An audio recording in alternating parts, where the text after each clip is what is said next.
والدين يا إخوان قمته الإحسان، أن يعبد الإله كأننا نراه، أو نوقن الإيقان بأنه يرانا. الله سبحانه وتعالى لسول جوج سقاون أفسسو باتشوال وأسبغ عليكم نعمه ظاهرة وباطنة. لم يكتلوا يهوت كفلاتشو ميسروبتن الدل ستواتشوال نبيات اللي كلاتشوال يسولج داتنيا يهوننا بمدراوي نواي سيوازن الدلو يعمل توال ቁጭት ውስጥ ይወድቃል። ቁጭት በማይጠቅምበት ወቅት ቁርአን ላይ በርካታ የሰው ልጅ ምኞትና ቁጭቶችን አላህ ቁርአን ላይ ዘግቦልን። እድሜ ጸጋ ነው፣ ጤንነት ጸጋ ነው፣ ዕውቀት ጸጋ ነው፣ ሀብት ጸጋ ነው። ሳንሰራበት ሂደን ወደ ቁጭት ውስጥ እንወድቃለን። ወጣትነት ጸጋ ነው። የወጣትነት እድሜውን እንዲሁ አባክኖት እርጅና ያንገላታው ሰው እንዲህ ብሎ መጽሐፉን ታሪክ ዘግቦልናል። ፈያ ለይተ الشباب يعود يوما فأخبره بما فعل المشيب። ምነው ወጣትነት እንደ አዲስ በተመለሰልኝ እርጅና የሰራኝን ሥራ ነግረው ነበራል። ዑምራ የሚያምረው በወጣትነት ነው። ሐጅ የሚያምረው በወጣትነት ነው። ትዳር የሚያምረው በወጣትነት ነው። ዒባዳ የሚያምረው በወጣትነት ነው። እሱ ያልፍህና ነገ መስጂዱ ርቆ ዱላ ተደግፈህ ፈያ ለይተ الشباب يعود يوما ምን ወጣትነት አንዴ በመጣልኝ እርጅና የሰራኝን ነግረው ነበር እንዳለው ላለመሆን ሙእሚን ይጥራል። ጤንነት ጸጋ ነው። አሁን በቲክቶክ እየገደልን ያለነው ነፃ ጊዜ ጸጋ ነው። ነቢዩ ዓለይሂ ሰላቱ ወሰላም كما عند البخاري من حديث ابن عباس يقول نعمتان ሁለት ለሰው ልጅ የተሰጡ ጸጋዎች አሉ። مغبون فيهما كثير من الناس ብዙ ሰው ግን ማይጠቀምባቸው ቢከስርባቸው እነማን ይሁን? الصحة والفراغ قال النبي عليه الصلاة والسلام ጤንነትና ነፃ ጊዜ። ጤንነት ትልቅ ጸጋ። በሽታ ቁስል ነው፣ መጥፎ ጎረቤት ነው። አንዳንድ ችግሮችን ከቦታው ስትርቅ ከችግሩ ትርቃለህ። በሽታ ግን አብሮ ነው። ሁሌ ስተኛ አብሮ ነው፣ ስትነሳ ስትቆም፣ ሀገር ስትሳፈር በሽታ አብሮ ነው፣ ስትሰራ አብሮ ነው፣ ስትሰግድ አብሮ ነው። በሽታ መጥፎ ጎረቤት። ምድር ላይ የተለያዩ ችግሮች ውስጥ ታልፍ ይሆናል። መከራ ሊፈራረቅብህ ይችላል። በሽታ ግን ሲመጣ የመከራዎች ሁሉ መቋጫ እሱ ይሆናል። ጤንነት ጸጋ። አሁን ነው ሱብሒ ጀማዓ የሚመጣው። አሁን ነው ሐጅ የሚደረገው። ሳንወድቅ ኪኒንን ሳንደገፍ መርፌን ሳናሳድ አሁን ጸጋ ነው። ነፃ ጊዜ ጸጋ ነው። በቲክታክ የምናጠፋውን ነፃ ጊዜ ጸጋ ነው። ያልፍና በቁጭት እናማትራለን። አላሁ ጀለ ፊዑላ ቁርአን ላይ የሰው ልጆች እችን ምድር ከተለዩ በኋላ ወደ ዱንያ አማትረው የሚመኙትን ምኞት ቁርአን ላይ ዘገበልን። ተጠንቀቁ፣ መጣችሁ ከምትመኙ ሰርታችሁ ኑ ሊለን ቁርአን ውስጥ ዘገበ። የመጀመሪያው ምኞት ይሄ ነው። መጥፎ ጓደኛ ያለ የህይወት አቅጣጫን ያሳቱት፣ መስመርን ያሳጡት፣ ከቀጥተኛ መንገድ ያሳቱት ጓደኞች የነበረው ሰው በሥራ የሚገናኛቸው፣ በትምህርት የሚገናኛቸው፣ በህይወት የሚገናኛቸው ሊሆኑ ይችላሉ። ስብዕናቸው ያልተሟላ ቀጥተኛውን መስመር የረሱ ናቸው። እነዚህን ጓደኛ ያረግና እሱም መስመር ይስታል።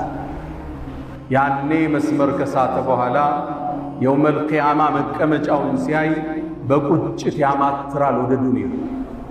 ያ ወይለታ ለይተኒ ለም አተኺዝ ፉላን ኸሊላ፣ ወይ ምኞቴ ወይ ቁጭቴ እገሌ ምነው ጓደኛ ባላረኩት።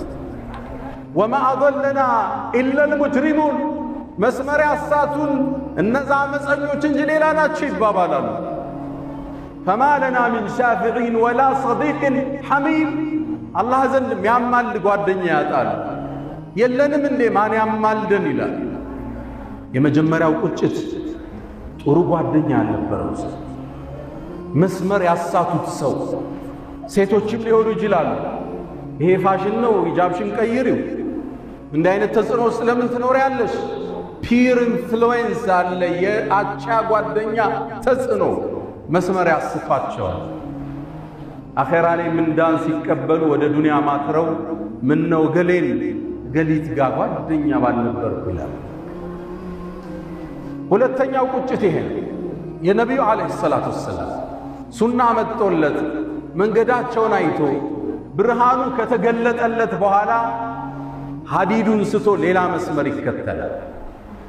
ያኔ አኼራ ላይ ሆኖ መልእክተኛውን ሲመለከት ከሐውዳቸው እመታቸው ሲጠጣ ሲያይ በቁጭት ያኔ እንዲህ ይላል፣ ያ ለይተኒ ተኸዝቱ መዐ ረሱሊ ሰቢላ፣ ምነው መልእክተኛው ጋር ቀጥተኛውን መንገድ ባለቀቅኩ ነበር ብሎ ይመኛል። ታሪኩ ይሄ ሰበበ ንዙሉ ታሪኩ የወረደበት በአንድ ክስተት ነው። ዑቅበት ብኑ አቢ ሙዓይጥ የሚባል የቁረይሽ ጎሳ ነዋሪ አለ። በነቢዩ ዓለይሂ ሰላቱ ወሰላም አመነ፣ መንገዳቸውን ተከተለ። ከዛም እንደሰለመ እነ ኡመየቱ ብኑ ኸለፍ የሚባሉ የቁረይሽ መሳፍንቶች ሰሙ፣ አስጠሩት። መሐመድን ተከትለሃል እንዲህ አሉት። አዋል እንግዳ ፊትህ ከፊታችን ክልክል ነው፣ እሱን እስክትርቀው እስክታወግዘዋል። ይህ ሰው ከአኼራ ዱንያን መረጠ። መልእክተኛውን መጥቶ አውግዞ እስልምናን ለቆ ወጣ። አላህ ነገ የሚከሰተው ክስተት ቁጭ አደረገ ቁርአን ላይ። ወየውመ የዐዱ ዛሊሙ ዐላ የደይ፣ የውመል ቂያማ ያበዳዩ ሰው እጆቹን ይነክሳል። አንቀጹን ልብ በሉ። ወየውመ የዐዱ ዛሊሙ ዐላ የደይ፣ በቁጭት ሁለት እጆቹን ይነክሳል። ሰው ሲቆጭ ጣቱን ነው የሚነክሰው አይደል? የዛ ሰው ቁጭት ግን የከሰረውን ኪሳራ ሳይ መቋረጫ ወደ ሌለው ጥፋት ውስጥ ስለገባ ኻሊዲነ ፊሃ አበዳ፣ መውጫ የለውም እዛ በኋላ ሁለተኛ ድል የለውም። ከቁጭት አፉስ እንዴት ቻለልን? ሁለት እጁን አፉስ ከቶ ይነክሰዋል አላህ። ወየውመ የዐዱ ዛሊሙ ዐላ የደይ፣ ሁለት እጁን ከቶ ይነክሰዋል።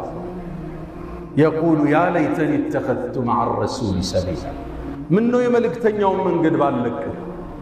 በዱንያ ባብለው በዱቄት ሸንግለው የነቢዩን መስመር ትለቅና እስልምናን ታፈነግጥና ቁጭትህ የማይወጣ ይሆናል። ጣት በመንከስ አይቆጭም፣ ሁለት እጅህን ብትነክስ።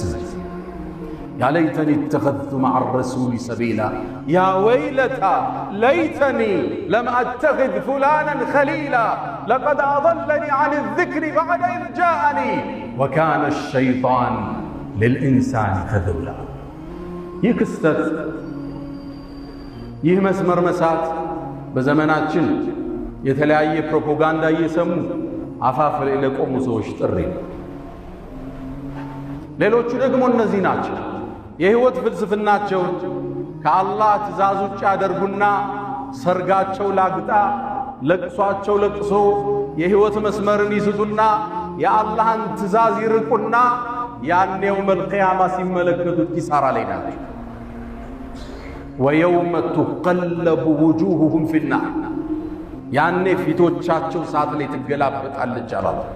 የቁሉን ብለው ይላሉ ያ ለይተና፣ ወይ ምኞታችን አጣዕና አላህ ወአጣዕና ረሱላ፣ አላህና መልእክተኛውን ታዘን ቢሆን ባስቀመጡልን የህይወት መንገድ ሂደን ቢሆን ምን ነበር ብለው ይመኛል። እስልምና ሙሉ ህይወታችን የሚዳኝ ዲን፣ እንዴት መሄድ እንዳለብን ዘርዝሮ አስቀምጦታል። ከእስልምና በላይ የሚያምር ዲን አላህ አልሰራም። አልየውመ አክመልቱ ለኩም ዲነኩም ወአትመምቱ ዐለይኩም ኒዕመቲ ወረዲቱ ለኩም ልእስላመ ዲና። ውብ ዲን፣ ጸጋው የተሟላ የሰውን ልጅን ችግርና መከራን ታሳቢ ያደረገ ምርጥ ሃይማኖት፣ ውብ ዲን። ረዲና ቢላሂ ረበን ወብልእስላሚ ዲነን ወቢሙሐመድን ሰለላሁ ዐለይሂ ወሰለም ነቢየን ወረሱላ። ሌላኛው ተቆጥ ደግሞ ይሄ የውመል ቂያማ ጀሃነም ስትቀርብ ያያታል። ስራው ጎሎበታል፣ ይቆጫል፣ ግን ቁጭት አይጠቅመው። ወጂአ የውመኢዝን ቢጀሃነም የውመል ቂያማ ጀሃነምም ወደ ሰው ልጆች ተስባ ትቀርባለች። የቁሉ ነቢይ ዓለይሂ ሰላቱ ወሰላም ጀሃነምን አላህ 70,000 ዘለበት መሳቢያ ገመድ በእያንዳንዱ ገመድ 70,000 መላኢካ የጎተታት ትመጣለች። ልብ በሉ 70,000 መሳቢያ እያንዳንዱ ገመድ ላይ 70,000 መላኢካ ይስባታል። ጊላዱን ሽዳድ ጠንካሮች ያኔ እሷን ያያታል።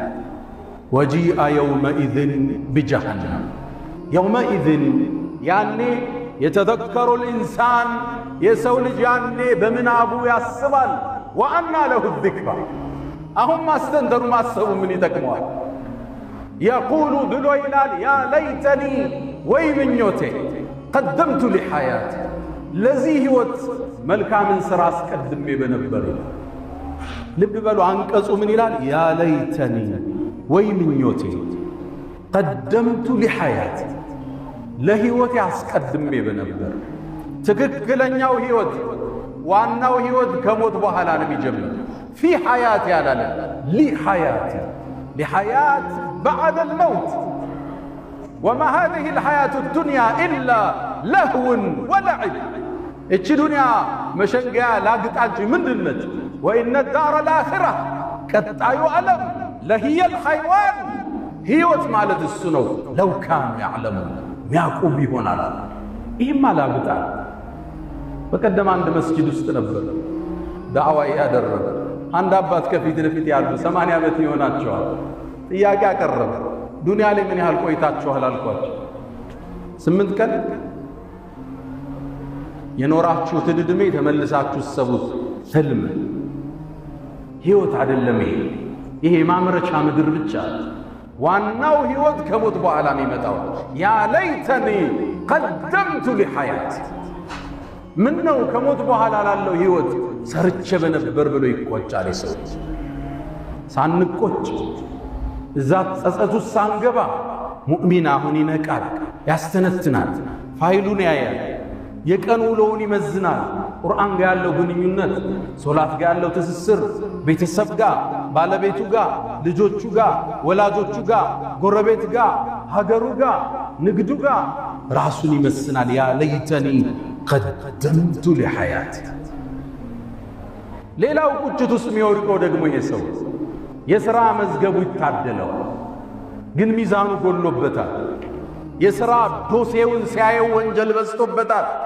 ያ ዶሴ ደግሞ ያስቀረው ነገር የለም። እድለቢስ ነበርና መጽሐፉ የሚሰጠው በግራ እጁ ያኔ ይቆጫል። መጽሐፉ ሲሰጠው ያ ለይተኒ ለም ኡተ ኪታቢያ ምነው የሥራ መዝገቤም ባልተሰጠው ብሎ ይቆጫል። ሁሉም ጥፋት ውስጥ ከሶላት አጉሏል፣ ከዘካ አጉሏል፣ ከወላጅ ሐቅ አጉሏል፣ ከሀገር ሐቅ አጉሏል። ጥፋት በዝቶበታል። ያ ለይተኒ ለም ኡተ ኪታቢያ። መጽሐፍ እንሰጣለን። አዎን። አያሕሰቡነ አና ላ ነስመዑ ስረሁም ወነጅዋሁም እኛ የሚመሳጠሩትና በግልጽ የሚያወሩትን ማንሰማ ይመስላችኋል? አላላ በላ በርግጥ አለ ወሩሱልና ለደይህም የክቱቡን መላእክቶቻችን ቁጭ ብለው የሚመዘግቡት ቢሆን ይሄ መዝገብ የሚያስቀረው ነገር የለም። ወውድዐ አልኪታብ መጽሐፉም ቀረበ ይላል መዝገቡ አለ። ፈተረ ልሙጅሪሚና ሙሽፊቂና ሚማ ፊህ እነዛን አመፀኞች ውስጡ ያለውን ሲያዩ ሲርዱ ታያቸዋል። የቁሉን ብለው ይላሉ ማ ሊሃዘ ልኪታብ ይሄ መጽሐፍ ምንድን ነው? ላ ዩጋዲሩ ሰጊረተን ወላ ከቢረተን ኢላ አሕሳሃ ትንሽም ትልቅም የቀረው ነገር የለም። ምንም ነገር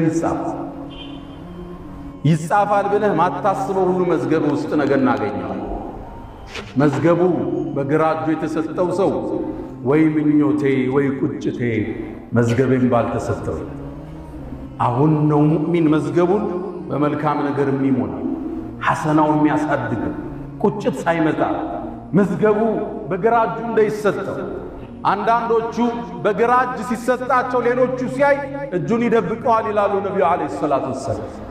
መጽሐፉ በሮ መጥቶ ከኋላው ይሰጠዋል። ወአማ መን ኡትየ ኪታበሁ ወራአ ظهሪ አላህ ከማይከስሩት አላህ ያለው። ሌላኛው ደግሞ ይሄ ፍርድ ይሰጣል፣ መዝገቡ ይቀርባል። ጀሃነም ፊት ለፊት አለች። ሲያየው ጠፊ ነው፣ መኖሪያው እሳት እንደሆነ ያውቃል። ያኔ ይመኛል፣ በጠፋው ብሎ ይመኛል። የቁሉ ልካፊሩ ያ ለይተኒ ኩንቱ ቱራባ፣ ምን ነው አፈር በሆንኩ ይላል። ያኔ አላህ ፍጥረት ዓለሙን ሰብስቦ እንስሳትን አፈር ሁኑ ይላቸዋል። ብትን ብለው ይጠፋል። ያኔ እሱም ቢጠፋ ይመኛል። ያ ለይተኒ ኩንቱ ቱራባ፣ እንደነሱ ምን ነው አፈር ሆኜ በቀረሁት። ኢና አንዘርናኩም ዐዛበን ቀሪበን የውመ የንظሩ ልመርኡ ማ ቀደመት የዳህ ወየቁሉ ልካፊሩ ያ ለይተኒ ኩንቱ ቱራባ። እኛ በእርግጥ አስጠንቅቀናችኋል። ያኔም ያ ከሃዲ ሰው ምነው አፈር ቀርቼ በሆን ይላል። ከማይጸጸቱት ባሮች አላህ ያደርግ። ዱንያ እድሉ አጭር፣ ኃይሉ ሊዘጋ፣ መጋረጃው ሊሸፈን፣ እድሉ ሊጠቀለል፣ መጽሐፉ ሊታጠፍ ሲል ምኞት አይጠፋም። ሐታ ኢዛ ሐضረ አሐደኩም ልመውት፣ አንዳቸውም ሞት በቀረበው ጊዜ ይላል መላእክት ሲመጡ ሲያያቸው ዱንያ ውሸት መሆኗን ይረዳል። አላፊ ጠፊ መሆኗን ይገነዘባል። ያኔ ጌታዬ ረቢ እርጅዑን፣ አላህ ወይ አንዴ ዕድል እባክህ ስጠኝ ይለዋል። ለምን ይሆን የፈለገ? ሕንፃ ሊሠራ የጀመረውን ቤት ሊጨርስ ልጆቹን ሊድር ሥራውን ሊያመቻች አይደለም። ረቢ እርጅዑን ለዓሊ አዕመሉ ሳሊሐን፣ ምናልባትም መልካም ሥራ ይሆናል መልሰኝ ይላል። ጥሪው ተቀባይነት ያገኘው አላህ በአንድ ቃል ቋጨው፣ ከላ በጭራሽ። እነሃ ከሊመቱን ሁወ ቃኢሉሃ፣ የምኞት ቃል ነው ያለ። ወሚን ወራኢሂም በርዘኹን ኢላ የውም ዩብዓሱን፣ ከዛ በኋላ የሚኖሩበት በርዘኽ ቢባል ሕይወት አለ። ከዱንያና ከአኼራ መሃል ያለ ዓለም እዛ ውስጥ ይቆያሉ ይላል። ሙእሚን እድሉን አሁን ይጠቀማል። ሁሌ ራሱ ጋር ሂሳብ ይሰራል፣ ያመለጠውን ይሞላል፣ ለነገ እየሰራ ይሄዳል። ዱንያውንም አይለቅም፣ አኼራውንም አይረሳም። ወላ ተንሰ ነሲበከ ሚነ ዱንያ ወአሕሲን ከማ አሕሰነ አላሁ ኢለይክ። ሁለቱን ይዞ በሁለት ክንፍ ይበራል። ረበና አቲና ፊ ዱንያ ሐሰና ወፊ ልአኺረቲ ሐሰነተን ወቂና ዐዛበ ናር። አላ ወፈዓሉ ልኸይራት ወስተግፊሩ ረበኩም ፈጡባ ሊልሙስተግፊሪን።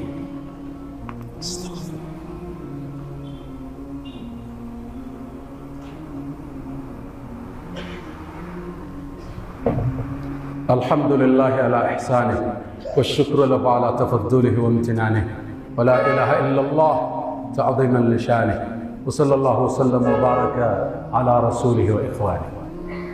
ውድ ወንድሞቼ የሰው ልጅ አኼራ ላይ ያለፈው መልካም እድል እንደገና ሊመለስለት ይመኛል። የሚገርማችሁ ይሄ ምኞት የሚያቀርቡት መጥፎ ብቻ የሰሩት አይደለም። ሐታ መልካም የሰሩ ሰዎች፣ ኸይርን የሰሩ ሰዎች አላህ የሚሰጣቸውን ደረጃ ሲያዩ ያን ደረጃ ለመጨመር ምነው ዱንያ ላይ በደንብ ሰርተን መሆን ሲሉ ይቆጫል። አንድን ታሪክ ልንገራችሁ። ቡኻሪ ላይ የተዘገበ ነው። አን ጃብር ብን ዓብድላህ፣ ጃብር ታዋቂው ሰሃባ የነቢዩ ባልደረባ ሰለላሁ ዐለይሂ ወሰለም፣ የእሱ አባት ዓብዱላህ ብኑ ዓምር ብን ሐራም የሚባል ሰሃባ ነው። ነቢዩን ዐለይሂ ሰላቱ ወሰላም ወደ መዲና ሲመጡ አቀባበል ያደረገ ቃል የተጋባቸው ሰሃባ ነው። ከነ ልጁ ሰልመዋል።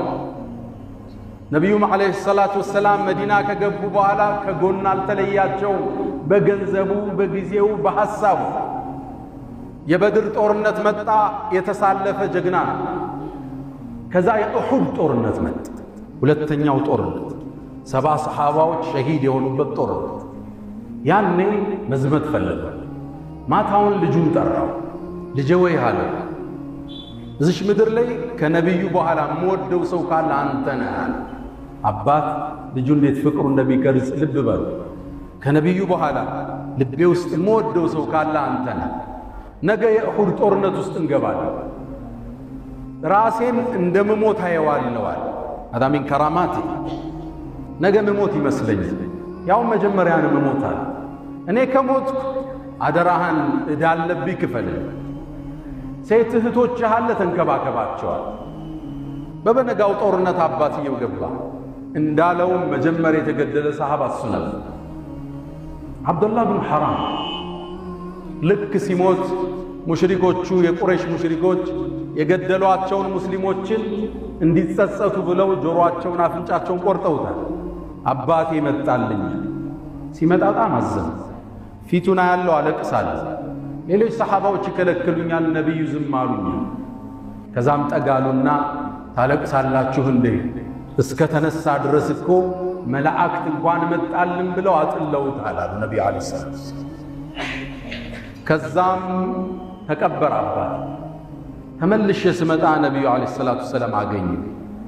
ያ ጃብር አለ ማሊ አራከ ሙንከስራን፣ ምንድነው ቅስም ብለሃልሳ ተግዛልሳ ምን አገኘሃል? ነብዩ አለይሂ ሰላቱ ሰላም የባልደረቦቻቸውን ፊት አይተው ችግራቸውን የሚያነቡ የዓለማት ዝነት ምን ገጠመሃል? የአላህ መልእክተኛ አባቴ ሞቷል፣ ዕዳ ጥሎብኝ ሄዷል፣ ሴት ልጆችም አሉ፣ ይሄ ጫና ተሰምቶኝ ነው። ነብዩ አለይሂ ሰላቱ ወሰላም ሊያጽናኑት ፈለጉና ለሰው ልጅ ተከስቶ ማያቅ ታሪክ ነገሩት። ያ ጃቢር አሉት አባትህ ምን እንደገጠመው ታውቃለህ? ቡኻሪ ላይ ያለ ዘገባ። የአላህ መልእክተኛ ምን ገጠመው? አባትህን እኮ አላህ ከለመሁ ኪፋሐ፣ አላህ የሰው ልጅ በግልጽ አግኝቶ አናግሮ አያውቅም። ፊት ለፊት ወይ በሂጃብ ነው አሊያም መልእክተኛ ነው የሚልከው። አላህ እነ ጅብሪልን ነው የሚልከው። ወከለመ አባከ ኪፋሐ፣ ፊት ለፊት አላህ አናገረ። ሱብሓነከ ወቢሐምድክ። ይሄ ለዚህ ኡማ ብቻ የተሰጠ ስጦታ ነው። ነቢያት ሩሱሎች አላህን ፊት ለፊት አላናገሩ።